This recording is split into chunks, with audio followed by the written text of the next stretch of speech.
ಸಂಪೂರ್ಣವಾಗಿ ನಾನೇ ಇನ್ನೂ ಸಿನಿಮಾ ನೋಡೋಕ್ಕಾಗಿಲ್ಲ. ನನ್ನ ತಂದೆನ ಕರ್ಕೊಂಡೋಗಿ ಥಿಯೇಟ್ರಲ್ಲಿ ಕೂರಿದ ತಕ್ಷಣ ಫಸ್ಟು ಹೊರಗಡೆ ಹೋಗಿದ್ದೆ ನಾನು, ಬಿಕಾಸ್ ನನಗೆ ಆ ಫಸ್ಟ್ ಕಾರ್ಡ್ ನೋಡೋಕ್ಕಾಗಲ್ಲ ಅಂತ. ಅದಾದಮೇಲೆ ಮತ್ತೆ ಹೋದೆ, ಕೂತ್ಕೊಂಡೆ. ಅದೇನೋ ಇಂಥದ್ದು ಅವ್ರು ಇಷ್ಟಪಡ್ತಾಯಿದ್ರು ನನ್ನ ತಾಯಿ ಅಂತ ಗೊತ್ತಾದಾಗ ಎದ್ದು ಹೊರಗಡೆ ಹೋಗ್ತಾ ಇದ್ದೆ ನಾನು, because I am not able to take it. Sir, there is always a first time. This is my first time sir. So ನಾನು ಇನ್ನೂ ಅದನ್ನು I am just coping up with that.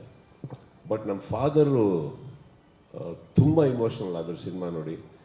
ಅವರು ಅಷ್ಟೇ ಈ ಜಸ್ಟ್ ಮಾತಲ್ಲಿ ಆಟೋಗ್ರಾಫ್ ಇಂಥದ್ದೆಲ್ಲ ತುಂಬ ಇಷ್ಟಪಡ್ತಾರೆ.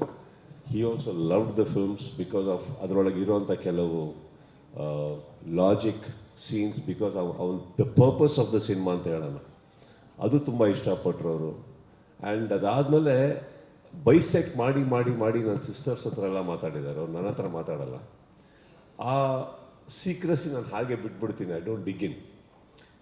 But I just know one thing, he missed amma a lot ಈ ಸಿನಿಮಾ ನೋಡ್ಬೇಕಾದ್ರೆ. ಯಾಕಂದ್ರೆ ಅವರಿಬ್ಬರು ಒಟ್ಟೊಟ್ಟಿಗೆ ಕುತ್ಕೊಂಡು ಸಿನಿಮಾ ನೋಡ್ತಾ ಇದ್ದಿದ್ದು. ನಮ್ಮ ತಾಯಿ ಯಾವಾಗಲೂ ಒಂದು ಸಂಪ್ರದಾಯ ಏನಂದರೆ, ಫಸ್ಟು ಹೋಗಿ ಜನರುಗಳ ಮಧ್ಯದಲ್ಲಿ ಮಾರ್ನಿಂಗ್ ಶೋ ನೋಡೋರು. ಅವ್ರಿಗೆ ಅದು ತುಂಬ ಇಷ್ಟ, ಜನ ಸಿಟಿ ಅದೆಲ್ಲ. ಅದಾದಮೇಲೆ ಬಂದು ಅಪ್ಪನೊಟ್ಟಿಗೆ ಒಂದು ಸತಿ ನೋಡೋರು. ಐ ಥಿಂಕ್ ಪೈಲ್ವಾನ್ ಇರಬೇಕು ಅಥವಾ ಕೋಟಿಗೂ ಬದ್ರಿ. That was the last event to the theatre. ಅದಾದಮೇಲೆ ವಿಕ್ರಾಂತ್ ರೋಣ ನೋಡೋಕ್ಕಾಗಲಿಲ್ಲ ಅವ್ರಿಗೆ ಥಿಯೇಟ್ರಲ್ಲಿ, ಮನೇಲಿ ನೋಡಿದ್ದಾರೆ. It is quite emotional. I don't want to talk about it now. Sudeep sir. ಆಯ್ತು ಸರ್.